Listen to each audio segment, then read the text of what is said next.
신약성경 파노라마를 신약성경 맥잡기를 하고 있습니다. 우리는 이제 계속 흘러가지고 빌립보서에 왔습니다. 빌립보서, 오늘 빌립보서 전체를 통하여 하나님께서 우리에게 주시는 메시지를 받도록 하겠습니다. 빌립보서는 열악한 상황과 핍박과 고통 가운데 있으면서도, 그리고 감옥 안에 있으면서도 기뻐하고 격려하는 그런 편지입니다.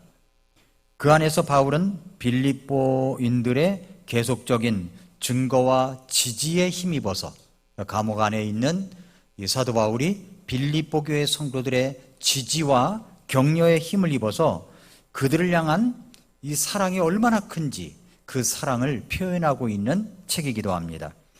그리고 그들의 행위와 생각을 예수 그리스도의 인격과 그리고 추구 그리고 능력의 중심을 두도록 사랑스럽게 권고하고 있는 책이기도 합니다. 그래서 예수 그리스도의 겸손과 그리고 종으로서 섬기신 예수님을 따르라고 권고하면서 이렇게 함으로써 신자들은 굳게 서고 한 마음을 가지며 함께 기뻐하고 모든 것에 대해 기도함으로써 복음의 사역은 앞으로 나아가게 될 수가 있다 하는 것들을 이야기하고 있습니다. 빌립보서는 그가 필요할 때 도와주었던 빌립보 성도들에게 너무 감사한 마음이 있어서 쓴 서신서입니다. 그래서 이제 이 사도 바울이 빌립보 성도들에게 이 그리스도인의 하나됨에 관한 이 교훈도 언급하고 있습니다. 바울은 여기서 오직 그리스도 안에서만 진정한 하나됨과 기쁨이 가능하다, 이것을 빌립보서를 읽으면 금방 알 수가 있습니다. 그래서 빌립보서 1장, 2장, 3장, 4장 이렇게 되어 있습니다. 이 책은 여러분이 이제 성경 일독 클럽에서 봤던 말씀이기도 하고 그렇기 때문에 여러분이 자세한 걸 보기 원하면 여러분이 블로그를 참고하고 그러면 되겠습니다. 주제를 보면은요, 주제는 성도들의 생명, 본, 목표, 힘이 되시는 예수 그리스도, 이거에 대해서 이야기를 하고 있는데 빌립보 성도들을 향한 이 바울의 사랑과 감사를 담고 있으면서 그들이 하나 되고 거룩하고 그리고 기쁨의 삶을 살도록 권고하기 위해서 쓰여진 책입니다. 그래서 빌립보서는 한마디로 이야기하면은 기쁨의 책이라고 할 수가 있어요. 기쁨의 책. 여러분, 감옥 안에 들어가 있는 사람이 늘 기뻐할 수가 있나요? 어려울 것입니다. 그런데 감옥 안에 있는 바울이 감옥 바깥에 있는 사람들을 향하여 기뻐하라고, 항상 주를 기뻐하라고, 내가 다시 말하노니 기뻐하라고 그렇게 이야기하고 있는 내용이 오늘 본문에 기록되어 있습니다. 그래서 빌립보서의 핵심은 기쁨이에요. 기쁨. 여러분, 기쁨이 있으십니까? 오늘 얼마나 기뻐서 웃어보셨나요? 옆에서 이제 웃기는 사람이 있어야 웃지, 웃을 일이 있어야 웃지, 이렇게 생각하는데 어려운 일이 있을수록 우리는 하나님 앞에서 웃는 연습을 해야 됩니다. 거울을 보고 하나님, 내가 힘들지만 하나님 앞에서 얼굴을 찡그리지 않게 도와주시고 늘 기뻐하도록 도와주십시오 하면서 한번 호탕하게 웃고 그리고서 하루를 출발해도 될 것입니다. 항상 주를 기뻐하라. 내가 다시 말하노니 기뻐하라. 빌립보서 4장 4절에 말씀하고 있습니다. 그래서 항상 기뻐해야 됩니다. 항상 기뻐해야 됩니다. 자, 빌립보서는 기쁨의 책이라고 그랬죠. 근데 각 장마다 기쁨이라고 하는 이 단어가 계속 등장해요. 한번 거기만 표시해 볼까요? 1장 3, 4절에 보니까 내가 너희를 기억할 때마다 나의 하나님께 감사를 드리고 너희 모두를 위해 기도할 때마다 항상 기뻐하며 간구하노니. 그냥 기억나는 사람이 있는데, 어떤 사람이 기억나는데 그분만 생각하면 감사가 나와요. 근데 어떤 분을 위해서 기도하다 보면은 그분만 생각하면 기도하다 말고 기뻐하단 말입니다. 이런 사람이 있죠. 여러분은 다른 사람들에게 어떤 모습으로 비춰지고 있습니까? 다른 사람이 생각할 때 나를 기억하면 늘 감사가 나옵니까? 나를 기억하고 기도하는 그분에게 있어서 기쁨이 될까요?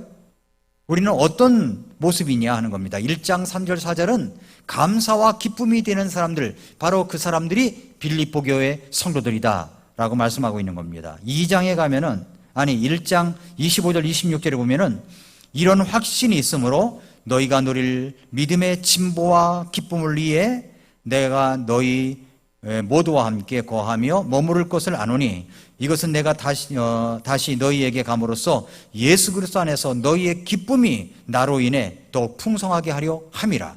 나도 기쁨이 되는 존재가 되길 원한다라고 하는 겁니다. 2장에서 2장 2절에 가보면 너희는 같은 생각을 품고 같은 사랑을 가지며 한 마음과 한 생각이 되어 내 기쁨을 성취하라. 사도 바울이 기뻐하는 것이 뭐냐면 성도들이 같은 생각을 품고 같은 사랑을 갖고 한 마음과 한 생각이 되어서 있을 때 사도 바울도 기뻐할 수 있다는 겁니다. 교회가 이게 시끄러운 게 왜 그러냐면요, 생각이 나눠져서 그래요. 생각이 나눠지면 안 됩니다. 생각이 같아야 돼요. 하나님의 말씀으로 같아져야 됩니다. 네 생각이 다르고 내 생각이 다르고 다 달라요. 다른 것은 틀린 것이 아니라 달라요. 다른 것의 차이를 느끼고 그냥 받아들이면 되는데 틀렸다고 생각하면은 기분이 나쁠 수가 있고 관계적 어려움이 있을 수가 있습니다. 그때 우리가 누구의 마음을 가지고 있어야 되냐면은 예수 그리스도의 생각, 예수 그리스도의 마음, 이 마음을, 이 생각을 갖고 있으면 우리가 하나가 될 수가 있다는 겁니다. 그래서 기뻐할 수 있다는 거죠. 감사할 수 있다는 겁니다. 2장 13절에 보면은 자신의 선한 기쁨에 따라 너희 안에서 일하사 원하게 하시고 행하게도 하시는 분은 하나님이시니라 라고 기쁨에 대한 이야기가 나오죠. 2장 17절에도 참으로 그러하며 또 너희 믿음의 희생과 섬김 위에 내가 헌물로 드려질지라도 나는 기뻐하고 너희 모두와 함께 기뻐한다. 기뻐한다는 내용이 또 나오고 18절에도 바로 이런 까닭으로 너희도 기뻐하고 나와 함께 기뻐하라 이야기를 합니다. 2장 28절에도 그러므로 내가 더욱 조심스럽게 그를 보내었으니 이것은 너희가 그를 다시 보고 기뻐하게 하며 나도 근심을 덜려 함이었느니라. 기쁨이란 말이 나오죠. 2장 29절에도 그러므로 주 안에서 모든 기쁨으로 그를 받아들이고 그런 자들을 존귀하게 여기라. 2장에 봐도 기쁨이란 이야기가 굉장히 많이 나와요. 3장에 가니까 1절에 나오죠. 끝으로 나의 형제들아 주를 기뻐하라. 예수님을 기뻐하라는 거예요. 예수님을 기뻐하라. 예수님이 우리에게 해주신 일들, 예수님이 우리에게 해주신 사랑을 생각하며 기뻐하라는 겁니다. 4장으로 넘어가면 1절에 그러므로 극진히 사랑하고 사모하는 나의 형제들 곧 나의 기쁨이요 왕관인 나의 극진히 사랑하는 자들아. 그러니까 사도 바울이 세웠던 형제들 보면은 나의 기쁨이래요. 왕관이래요. 왕관. 그러니까 교회 안에서 우리가 어떤 일을 할 때 우리 성도님들의 모습을 볼 때 저분은 나의 왕관이야, 저분은 나의 기쁨이야 생각하면은요 정말로 그렇게 마음이 여겨지면서 더욱더 기뻐할 수가 있습니다. 그래서 따뜻하게 맞아주고 환영해주고 이런 아름다운 분위기가 교회 안에서 있을 때 교회가 건강하게 될 수가 있는 겁니다. 오늘 읽은 4장 4절 항상 주를 기뻐하라. 내가 다시 말하노니 기뻐하라. 주님을 기뻐해야 되는 겁니다. 주님을 기뻐하면요 다른 사람도 다 기쁨으로 보여요. 근데 주님을 기뻐하지 아니하면 다 짜증스럽게 보이는 겁니다.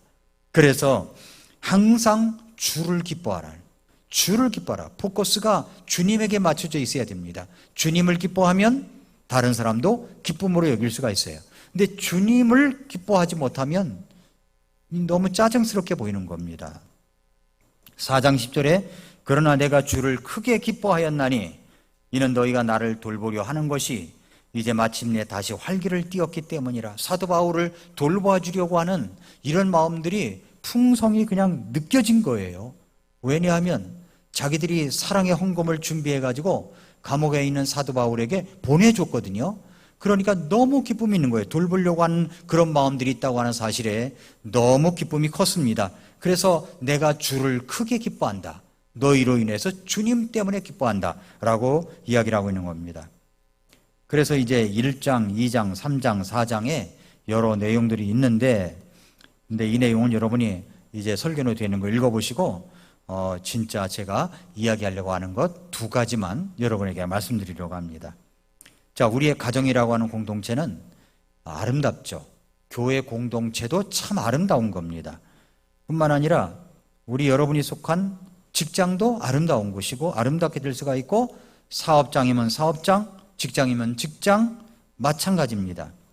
그런데 특별히 사도 바울은 오늘 뭐라고 그러냐면은 교회 공동체에 대해서 이야기를 하는 거예요. 빌립보 교회 성도들 간의 관계에 대해서 얘기합니다. 여러분, 교회란 어떤 곳입니까? 교회라고 생각하면 어떻게 생각이 되나요? 우리가 생일 예배를 앞두고 교회 생일 예배, 교회 창립이 된 날을 기념하는 예배를 이제 곧 드리게 될 겁니다. 셋째 주일날. 그러면 교회 하면 어떤 생각이 드느냐는 거예요. 어떤 생각이 듭니까? 교회 공동체는 어떤 곳이어야 되고 어떻게 우리가 이것을 건강하게 가꾸어 갈 수 있느냐 하는 것들을 빌립보서에서 캐낼 수가 있습니다. 아주 옛날에 안철수 씨가 아주 순진할 때, 그러니까 뭐 지금 순진하지 않다는 얘기는 아닌데 아무튼 정치인으로서 그런 게 아니라 그랬을 때 안철수 씨가 한 프로그램에 출연해 가지고 자기 이야기를 한 적이 있어요. 그때 가장 제가 인상 깊었던 것들이 지금도 기억나는 게 뭐냐면, 자기가 오늘날에 자신이 있기까지 재능도 있었고 실력도 있었고 노력도 있었지만 자신이 여기까지 오게 한 것은 사회의 뒷받침이 있었기 때문이다. 그렇게 이야기를 했어요.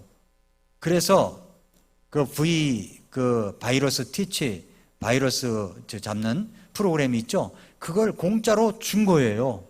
공짜로 받아가지고 쓸 수 있게 한 겁니다. 기업은 이제 돈 내고 쓸지 모르지만은 일반 개인들은 다 바이러스 프로그램을 일반인들에게 무료로 제공한 겁니다. 왜 그런가 했더니 자기가 여기까지 온 것은 사회의 뒷받침이 있었기 때문에 자기가 여기까지 온 거지 그냥 온 것은 아니다. 이렇게 생각되기 때문에 돈을 주고 팔 수도 있었는데도 불구하고 그걸 무료로 준 겁니다. 참 순진하고 좋죠? 예, 그랬습니다. 그랬던 적이 있어요.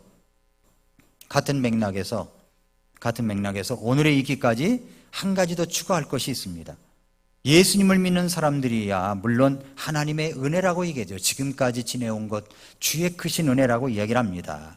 그런데 여러분과 제가 여기까지 올 수 있었던 것은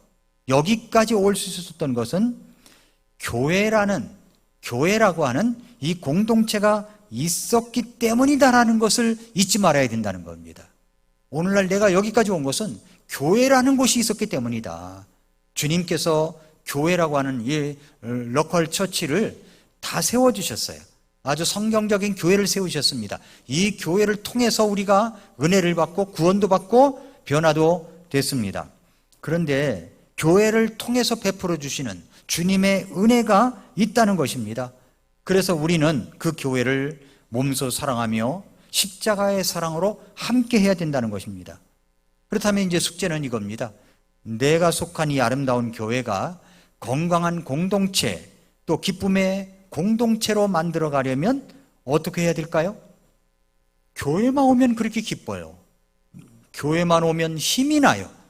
교회만 오면 마음 아팠던 것들이 다 풀어져요. 교회만 오면 너무 사랑스러워. 교회가 또 오고 싶어. 이렇게 만들어 가려면 어떻게 해야 되느냐 하는 겁니다. 두 가지를 여러분들에게 좀 말씀을 드리기 원합니다. 첫째는 뭐냐면은, 첫째는 교회 안에서 성도들끼리 관계적 갈등을 극복해야 된다는 겁니다. 관계적 갈등을 극복해야 돼요. 오늘 2절 말씀에 이렇게 말하죠. 내가 유디아에게 간청하고 순두개에게 간청하되 그들이 주 안에서 같은 생각을 품을 것을 간청하노라. 사도 바울이 감옥 안에서요 빌립보 교회 성도들에게 아주 간청한다고 그랬어요. 누구한테 그랬습니까? 여기 순자매님하고 유자매님에게, 유디아하고 순두개에게, 유자매님하고 순자매님에게 아주 간청한다고 이야기를 해요. 왜 그랬을까요? 같은 생각이 안 되기 때문에 그런 것이 아닐까요? 같은 생각을 품을 것을 간청하노라, 이렇게 이야기를 하고 있습니다. 여러분, 인생을 살아가면서 우리들의 기쁨을 빼앗아가는 가장 자주 발생하는 것이 바로 인간관계의 갈등입니다. 한때 친밀한 인간관계로 기쁨을 나누던 사람들이 서로 상처를 입고 등져야 할 때 우리는 정말로 살아갈 맛을 잃어버릴 때가 있습니다. 서로 사랑하던 사람이 그래서 검은 머리 팥뿌리가 되도록 영원히 사랑할 것을 언약을 했는데도 불구하고 일단 부부간의 갈등이 시작되면 집에 들어가고 싶지도 않고 같이 잠자리에 눕기도 싫고 인생 살 맛이 전혀 나지 않는다는 겁니다. 오늘 본문에서는 교회 생활 속에서 일어나는 일들을 말씀하고 있는 겁니다. 교회는 어떤 곳이냐면은 문제가 없다고 선언한 사람들이 모인 곳이 아니에요. 문제가 있다고 자수한 사람들이 모인 집단입니다. 모인 집단이에요. 우리는 다 문제가 있어요. 그리고 죄가 있다고 선언하는 사람들이 모인 무리입니다.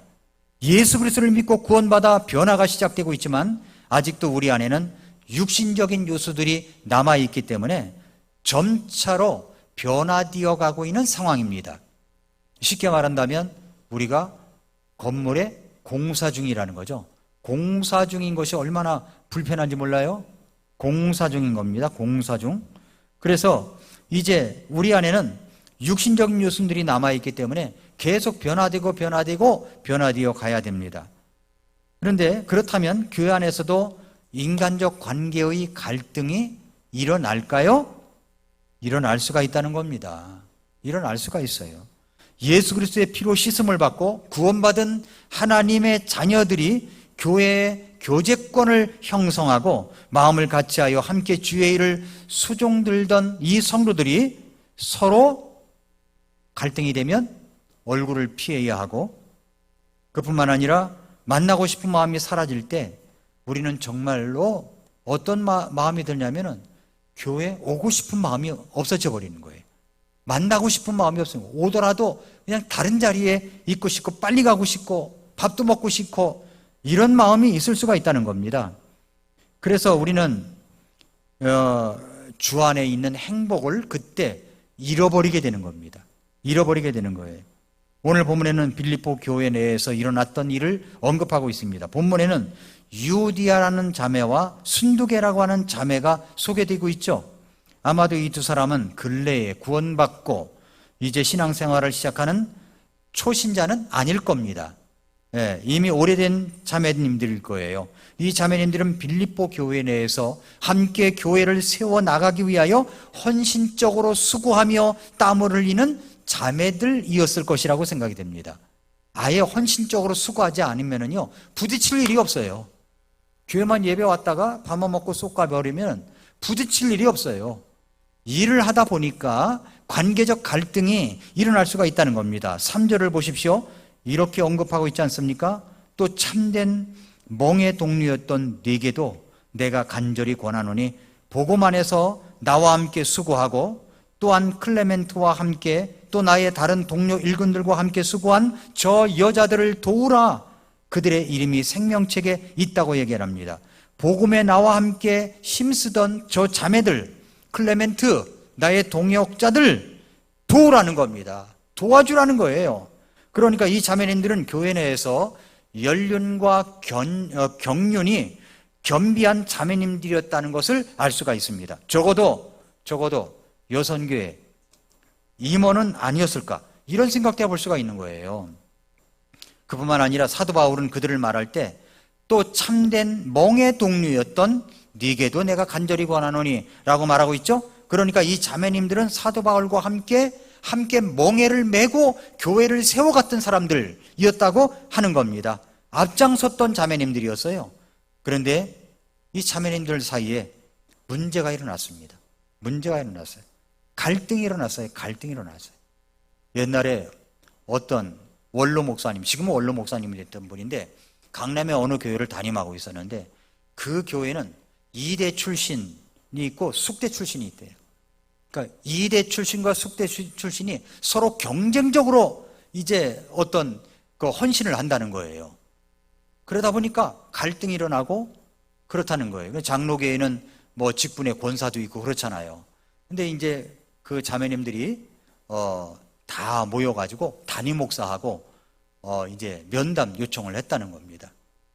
화가 나가지고 갈등이 있고, 또 목사님은 우리를 몰라주는 것 같고, 막 이대 나온 자매님이 가서 목사님 말이죠, 저쪽에 있는 자매님들, 저 자매님 하면 저 숙대 나온 자매님들이래. 그래가지고서 막 이야기를 하면 또 그쪽에 있는 숙대 나온 자매들이 목사님한테 가서 또 이야기를 하면 이대 자매님이 어떻고 뭐 이렇게 이야기를 했다는 거예요. 그런데도 이 목사님이 무슨 뭐 누구 편을 들 수가 있습니까? 가만히 있으니까 양쪽 다 화가 난 거예요. 그래서 이제 목사님이 불려갔답니다. 불려갔대. 그래서 가서 이제 이야기하기를, 누님들 화 푸세요 라고 말했대요. 누님들 화 푸세요. 그러니까 목사님이 누님이라고 그랬다고. 다들 막 박수를 치고 웃고 그러면서 풀어줬다고, 뭐 그런 얘기를 이제 들은 적이 있습니다. 그러니까 헌신하고 봉사하는 분들이 갈등을 겪을 수가 있는 거예요. 아무것도 안 하면 갈등을 겪지 않아요. 헌신하고 봉사하면서 갈등을 겪어요. 주방일을 하면서 갈등을 겪을 수가 있고, 쥐락기 교사, 또 기타 청소, 기타 일을 하면서 갈등을 겪을 수가 있다는 겁니다. 누가 갈등을 지금 겪고 있기 때문에 누가 이야기를 해서 그런 얘기 하는 게 아니에요. 전혀 그런 얘기 들은 적이 없으니까 오해하지 말고 들어보시기 바랍니다. 그러니까 자매님들 사이에 문제가 일어납니다. 갈등이 일어났습니다. 관계적 갈등을 겪고 있는 거죠. 이들이 같은 마음을 품지 못하고 갈등을 빚은 어떤 일이 일어났고, 이것이 바로 교회 전체에 아픔을 갖게 만들었고, 바울 사도가 이 편지를 쓰게 된 직접적인 동기가 되었던 겁니다. 원래 편지 처음부터 그 얘기 안 하고 4장에서 이야기를 하잖아요. 4장 맞춰질 때쯤에서 이야기하고 있지 않습니까? 여러분, 교회 안에서 갈등이 일어나는 건 뭐 때문에 일어날 수 있을까요? 뭐 때문에 일어난다고 생각하십니까? 말 때문에 일어나요. 말. 왜 저 자매는, 저 형제는 말을 왜 저렇게 하지? 말투가 왜 저렇지? 하면서 말투 때문에, 말 때문에 갈등이 빚어질 수가 있다는 겁니다. 그뿐만 아니라 돈 문제 때문에 일어날 수 있어요. 돈 문제 때문에. 그러니까 교회 안에서 서로 돈을 빌려주고 받고 이런 것들이 가능하면 없어야 됩니다. 근데 만약에 내가 누가 돈을 빌려달라고 할 때, 특별히 이제 교회 온 지 1, 2년, 3년 이런 분들이 뭐 이제 와가지고서 교회 성도들 전화를 돌려가지고 뭐 돈 좀 빌려달라 이러면 절대 빌려주면 안 됩니다. 그렇게 빌려주고서 어려움을 겪은 적이 있었어요. 그게 우리 교회 지금 나오진 않아요. 그러니까 조심해야 되는 거죠. 그런데 내가 돈을 빌려줄 때는, 돈을 빌려줄 때는 안 받아도 좋다라는 마음이 있으면 빌려주라는 거예요. 안 받아도 좋다라는 마음이 있으면, 그렇지 아니하면 빌려주지 말라는 겁니다. 서로 간의 관계를 위하여 외상은 사절합니다. 이렇게 써놓은 가계를 봤어요. 그러니까 관계를 위해서 차라리 그냥 잠깐 얹자는 게 낫지. 저 사람은 나한테 돈 10,000원을 빌려갔는데 왜 안 갚지? 그 얼굴만 보면 10,000원밖에 생각이 안 나는 거예요. 안녕하세요 그러면 10,000원. 이렇게 해서 또 뭐 하다가 말하면 10,000원. 이거 10,000원밖에 안 보이는 거예요. 또 3,000원 꼬갔어. 3,000원을 꼬갔는데도 안 갚아. 그러면 3,000원만 생각나는 거예요. 그 자매만 생각하면 3,000원, 그 형제만 생각하면 10,000원. 이렇게 생각이 나는 겁니다. 그게 아니라 그냥 말은 하지 말고 안 갚아도 된다 라는 마음이 있으면 빌려주라는 겁니다. 그러면 깨끗해요.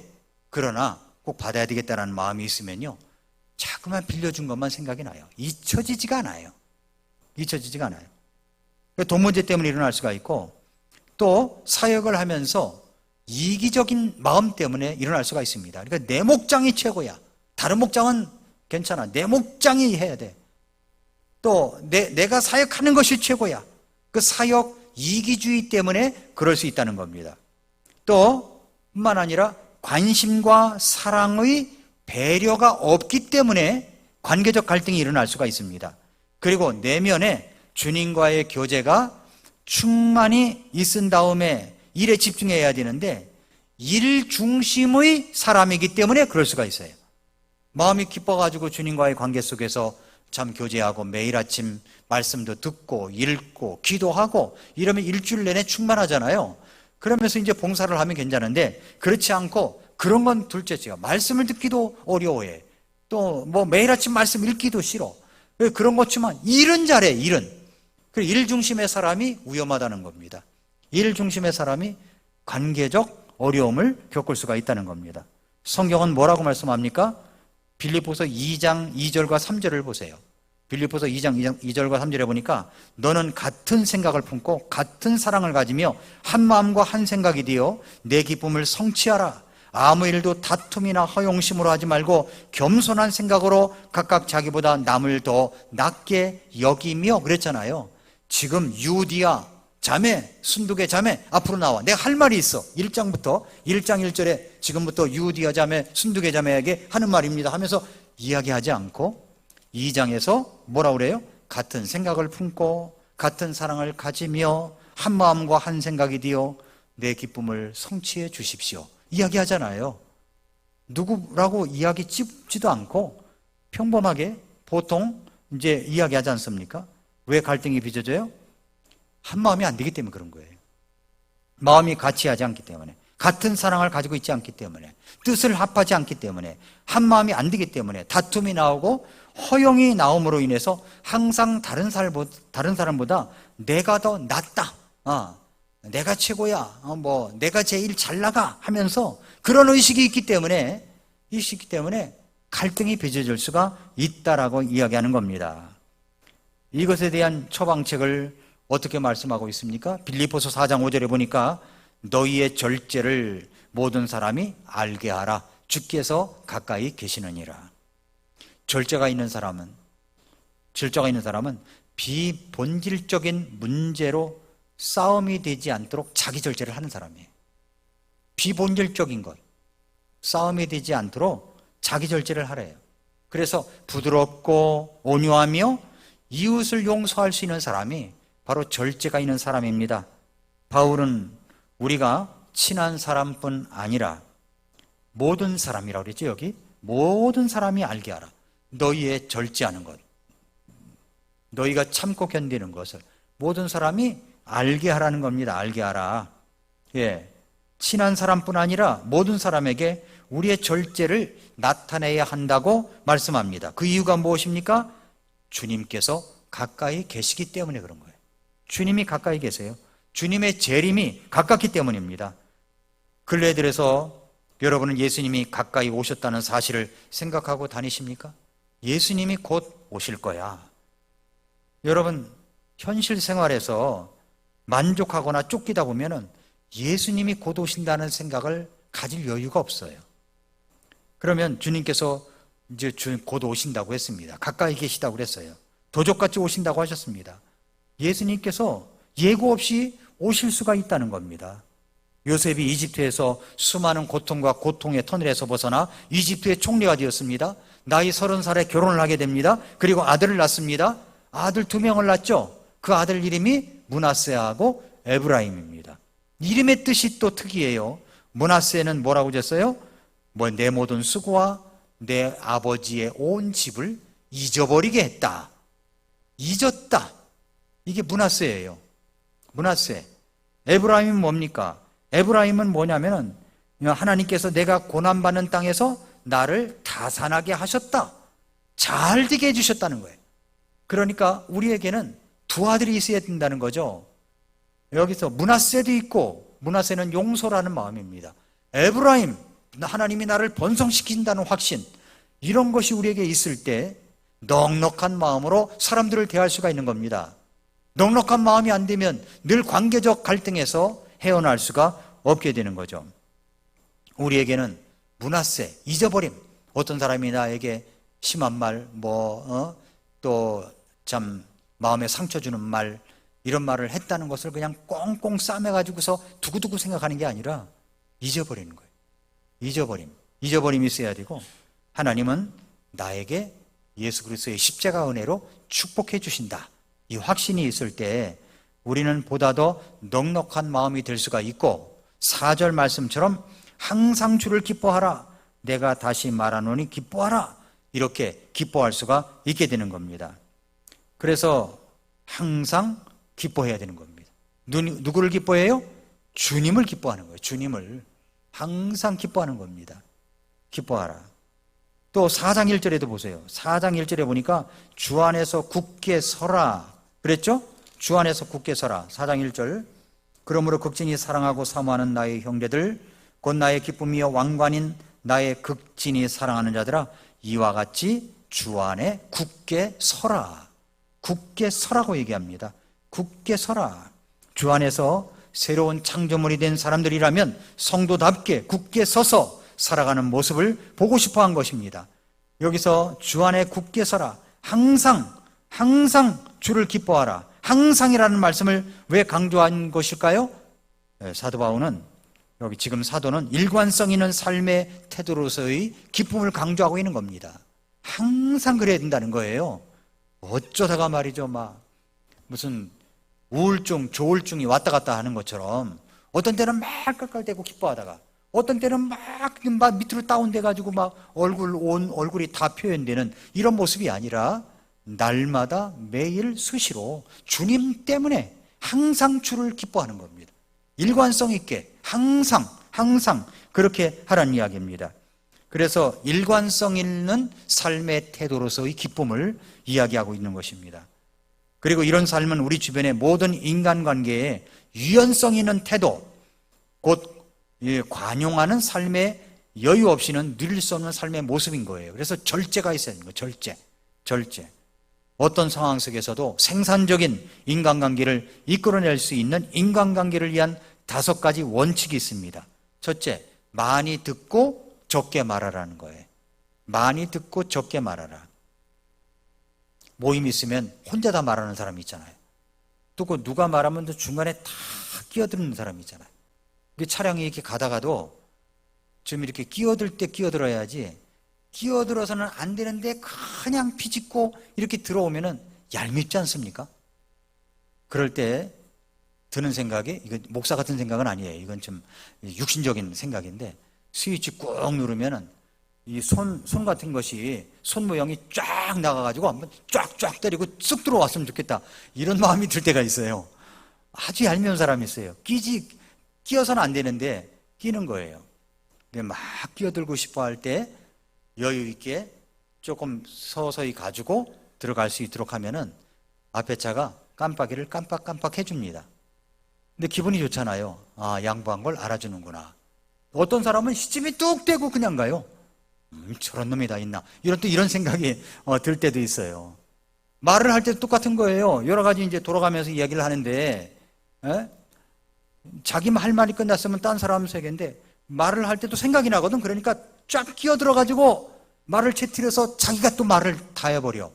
이래버리면 다른 사람이 말할 기회는 적다는 겁니다. 절제를 알아야 해요. 절제. 그래서 많이 듣고 적게 말해야 되는 거예요. 많이 듣고 적게 말하라. 또 하나는 많이 동의해 주라는 거예요. 그리고 적게 논쟁하라. 많이 동의해 주고 적게 논쟁하라. 많이 동의해 주라. 그럼 그렇군요. 이렇게 해서 이렇게 얼굴 쳐다보면서 표정 바꿔가면서 깜짝 놀란 표현하면서 이렇게 이야기를 하다 보면 상대방이 막 신이 나서 이야기를 하잖아요. 그럴 때 동의해 주고 그렇구나. 또 막 웃어주기도 하고 슬픈 이야기는 또 같이 슬퍼해 주고 이럴 때 정말 아름다운 공동체가 되는 겁니다. 또 많이 고백하고 적게 걱정하라는 거예요. 많이 고백하고 적게 걱정하라. 또 많이 웃고 이것도 적게 걱정하라요. 많이 웃으라는 거예요. 많이 웃으라는 거예요. 웃는 사람이 보기 좋지 않습니까? 웃을 때 잘 웃지도 않는 사람 웃으라고 하면은 지금 썩소를 하는 경우가 있잖아요. 썩소. 근데 이 웃는 버릇을 하면 됩니다. 웃는 것. 그 다음에 5번째, 많이 주고자 하고 적게 받고자 하라는 것. 많이 주려고 하는 것. 이럴 때 기쁨이 커가는 겁니다. 이렇게 우리는 먼저 첫 번째로 관계적 갈등을 극복해야 된다. 이 사도 바울이 정말로 하고 싶은 이야기를 4장에 이제 써놓은 거예요. 그것도 1절도 아니고 2절에서 써놓잖아요. 2절에서 이름까지 거명하면서 사도 바울이 이름까지 거명하는 것은 쉬운 일이 아닙니다. 그런데 내가 유디아를 권하고 순도계를 권하노니 간청한다 이거예요. 간청하노니 내 말 좀 들으라고, 한 마음을 좀 가지라고 이야기를 하잖아요. 그래서 우리가 관계적 갈등을 극복해야 된다는 걸 이야기하고 있고요. 두 번째는 뭐냐면 상황적 염려를 극복해야 됩니다. 상황적 염려를 극복해야 돼요. 그랬을 때 내 교회가 아주 건강한 공동체가 될 수 있는 겁니다. 기쁨의 공동체로 만들어 가려면 상황적 염려를 극복해야 돼요. 어떤 상황이 와요. 염려할 수 있는 상황이 다가와요. 이럴 때 우리가 공통적으로 해야 될 일이 있습니다. 그러면 교회가 당면한 여러 가지 정말 무거운 문제를 안고 있다고 합시다. 그러면요, 꼭 이렇게 어려움을 가중되는 말을 하는 사람들이 있어요. 가중시키는 말, 해결책이 아니라. 그러면 주변 사람들이 더 부정적인 생각이 들고 더 어렵게 느껴지거든요. 그게 아니라 과제, 교회가 당면한 공통적인 과제가 있다라고 할 때는 그럴 때 그 염려를 극복할 수 있는 이야기를 해야 되는 겁니다. 극복할 수 있는. 무슨 말이냐면 6장에서 보세요. 6절, 4장 6절에 보니까 아무것도 염려하지 말고 그랬죠? 아무것도 염려하지 말고 오직 모든 일에서 기도와 간구로 너희가 요청할 것들을 감사와 더불어 하나님께 알리라 라고 이야기를 합니다. 여기에 염려라는 말은 원래 마음이 나누어지다라는 뜻입니다. 마음이 나누어지고 생각이 갈라지고 찢어지면 걱정이 되는 거예요. 걱정이 나오는 겁니다. 이 생각 저 생각으로 마음이 표류되면서 마음을 잡지 못하는 상태가 바로 염려인 겁니다. 염려인 거예요. 그러니까 공통적인 과제, 어려움이 있을 때는요, 항상 이 담임 목사 리더십에 모두 다 들어와 가지고서 함께 가야 되는 거예요. 이 부정적인 이야기를 하고 싶어서 입이 근질근질거려도 혼자 화장실에 가서 하고, 그냥 공통적인 다른 사람이 있을 때는 절대 그런 말을 하면 안 되는 거예요. 아무것도 염려하지 말아야 돼. 염려하지 말고 해야 될 일이 있어요. 해야 될 일이. 여러분, 나이가 제가 지나와 보니까 50쯤 되면요, 50이라는 나이가 한마디로 몸과 마음이 따로 노는 느낌을 가질 때다라고는 생각이 들어요. 시대가 바뀌어서도 정도의 차이는 있지만 50의 문턱을 딱 넘어서는 순간 어쩔 수 없이 무너뜨리는 현실이 있습니다. 50의 나이에 제일 먼저 찾아오는 것이 뭐냐면 신체적 변화 아닙니까? 신체적 변화예요. 그래서 갱년기도 오고요, 잠도 또 이렇게 잘 안 올 때가 있고, 눈에 띄게 또 흰머리가 계속 늘어나고, 불규칙해지거나 멈춰진 또 생리현상, 또 침침하고 뻑뻑해진 눈, 또 거울 속에 갑자기 얼굴을 보니까 탄력을 잃어가는 것 같아요, 얼굴이. 이런 생각, 저런 생각이 50이 넘어가면요, 이제 느껴진다는 겁니다. 그래서 50의 나이 되면 남녀 할 것 없이 몸의 변화 때문에, 또 몸매의 변화 때문에 굉장히 힘들어 하는 때라고 하는 겁니다. 그래서 그동안 별탈 없이 받아왔던 건강검진에서 혈압의 경고를 받고 지금 턱걸이하고 있습니다, 혈압이 턱걸이하고 있습니다, 당뇨가 턱걸이하고 있습니다, 이러면 겁이 나가지고 어쩔 줄 몰라 하고 이런 것이 있다는 겁니다. 자녀 교육에 대해서도 이제 자녀 교육 문제로 어려움을 겪고 있다가 그 다음에는 어떤 문제냐면은 건강 문제로 바뀐다고 합니다. 건강 문제로. 그래서 동기들 모임에서 이제 이렇게 가보면은 자녀 이야기 하다가 어느새 건강이 화두가 되어가지고 늘 건강 문제 이야기를 하는 겁니다. 커피를 아침에 마시느냐 오후에 마시느냐에 따라서 잠이 안 오고, 또 높은 구두를 신발장 깊숙이 밀어넣게 되고, 신이란 나이를 문득문득 느끼게 한다는 겁니다.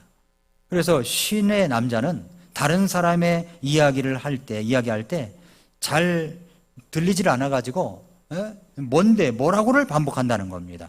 자식 같은 연령대의 사람들을 업무로 만날 때 내가 나이를 먹었구나 하는 느낌을 또 갖는다고 하는 겁니다. 기억력이 흐려지고 그러면 치매가 아닐까 이런 걱정을 하고요.